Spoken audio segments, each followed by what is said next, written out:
Hi guys, it's a couple days after Christmas and I'm going to go ahead and start my series on I don't know, we'll call it Canning 101, and this will be the second or third time I've tried this, so I think I'm just going to break it up into several sessions because the videos are getting too long. And so you're going to see this beautiful oversized gray shirt in several of the videos, but I'm not going to change clothes every time for y'all. So this one's going to be the tools you need for canning. I've already showed you the difference between pressure canners and water bath canners. So obviously got to have a canner, right? Well, here's some of the tools that you will need when you're canning. Guys, don't make this don't make it more expensive or more than it has to be. You can usually find plenty of used items in secondhand stores, estate sales. That's where I've gotten most of my jars. And a lot of my equipment that I use was either hand-me-downs or used or gifted to me, whatever. So I'm going to start first with the essential tools. And if the video isn't too long, I'll get out some of the extra things that I use just to make life easier. You're going to need a funnel. Right now, I actually think I have more, but I don't know where they are. I had never bought a ball starter kit, but I found one at a store for like 75% off, so I bought it because you know me, cheap or free. So this is the collapsible funnel that came with it. It's okay. It's nice for storing, and but it's really not my favorite funnel. Just this old, I have a metal one also that is really old, probably from the 60s. But this plastic funnel, the main thing you're looking for is you want it to have a large opening so that the product can go into the jar. And the funnel just rests on the jar, and then you put your product into the jar.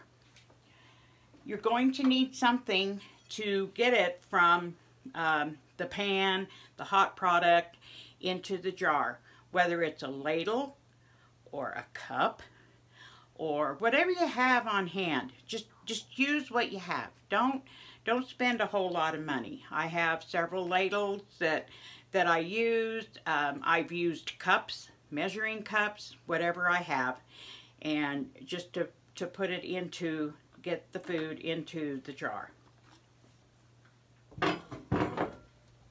Then you're going to need a debubbler of some sort.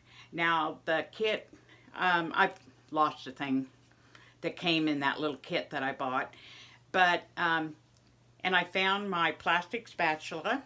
I probably picked it up at a conference or something, and that's exactly what it looks like, from 2012.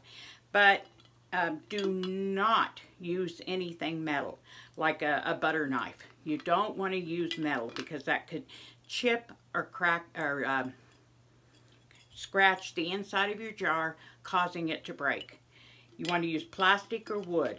A lot of times I'll use a wooden skewer, or I also have chopsticks, some wooden chopsticks. And you know, you can get those for free at Chinese restaurants. And so that's important to have. If you're going to use the metal lids, which most people use, you're going to need, well, it's nice to have a lid lifter. All it is, guys, is this little plastic stick with a magnet on the end. Sometimes for my debubbler, I end up using the handle of my jar lifter. I know some people that even use refrigerator magnets to dip. What you're doing is you're dipping into that hot water to get your metal lid out and place it on the jar. Dip it in and put the lid on there, and that way you don't have to get your fingers in the hot water if it's too hot. Okay, so you got the lid on, the ring on. You're going to need a jar lifter. The funnel and the jar lifter are the most important things in my opinion. Most of the time you've got hot product going into very hot jars with hot lids being put into hot water, and water bath canning, you're putting it into boiling water. So you pick up the jar, and you've seen me do that. This is one that happened to come with that ball kit. And here's an older one. I'm sure I picked this up at like Salvation Army or someplace like that. But they all work the same. Now I wouldn't use, this has the rubber coating, and you can tell by looking at it, it's probably from the, I don't know, what would you say, 60s maybe 70s. As long as it has this rubber coating, it's okay. If this was gone, it was metal, I'd be very cautious about that. I wouldn't want to break my jar using a metal one or scratch it.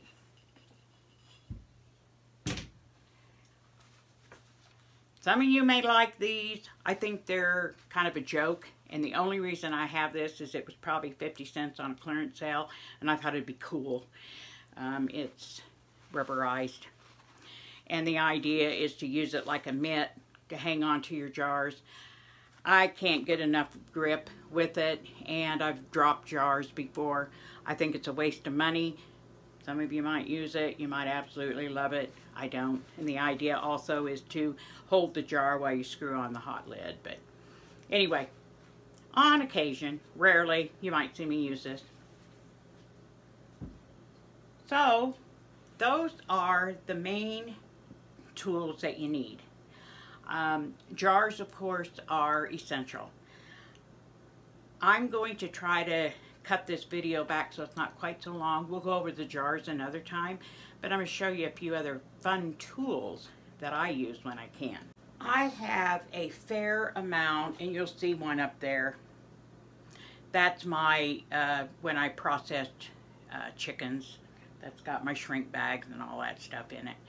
But I have a fair amount of stock pots. Again, I picked them up here and there, and because I do know they can be expensive, but it just makes something easier. This strainer, this is the second one I've owned. I actually got this at like a Salvation Army because my first one, it rusted out on me. I had it for so many years. And this is all I used for making like, like I made jelly. Here we have a wild plum called Sandhill Plum.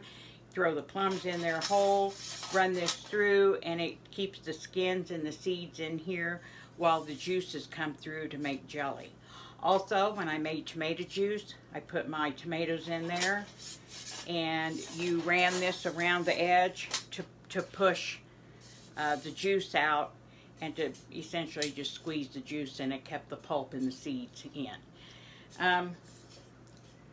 Most older canners have used these. They've been around for a long, long time. You just set your bowl up in there and set it on the counter and crank away. Then I upgraded. Now, I've been told this is not the best brand, but why did I get it? Well, we happen to be in one of our favorite stores, a farm store, and they had this. We happened to go in on Senior Citizen Day, and my husband was over 60 when I got it, so it's probably only maybe 4 or 5 years old. This is not the best brand, but you know what? It works for me. It's an old hand crank. You feed the product through the top, and the juice comes out the side, and the seeds and the pulp come out the end. And it's just a food strainer. Now, I think you can get electric, and what we did, we took the handle off, and my husband rigged it and we run it with an electric drill. So it goes pretty fast. But you can make jellies with it, you can make salsa with it. This is just one of the fun little toys. The reason I bought it at the farm store, it was on the clearance rack. It was Senior Citizen Day, and I think I had some kind of a coupon. So I got it for pretty cheap. It's the only reason I have one, because otherwise that wooden one was working just fine for me. Now I do make a lot more sauce and tomato juice now that I have this. I also have a couple of different scales. You don't have to have it. Those are just extra fun things. You can buy all these fancy things that you want, but you've seen me. I use the old flour sack towels, those white towels. I've bought cheesecloth in the past because a lot of people will strain their fruits through the cheesecloth to extract the juice. I use my tea towel. And one year for Christmas, that's what I asked for. My kids are like, Mom, we're not going to spend $10 on a gift. That's all I want. So I got a stack of those babies that big, and I love them. I use them all the time. And, you know, you don't have to put a lot of money into it. Your biggest expense is going to be your canner. You do not have to get, and you all know that, thank goodness for Cinnamon Girl, I never in a million years dreamt that I would own the Cadillac of canners, an All-American. But I am so grateful. And, but you can get canners for maybe $60, $70, maybe $80. I'm not sure what they cost anymore. My newest one that you guys saw me use the most was 1982. So again, you take care of this stuff, it's going to last you forever. And it's just basic, you know, wash them and clean them. Alright, like I said, you're going to see me in this same thing because my next thing I'm going to talk about are jars and lids. This has already gone over 10 minutes and that's just way too long. So, there you go. The tools for canning.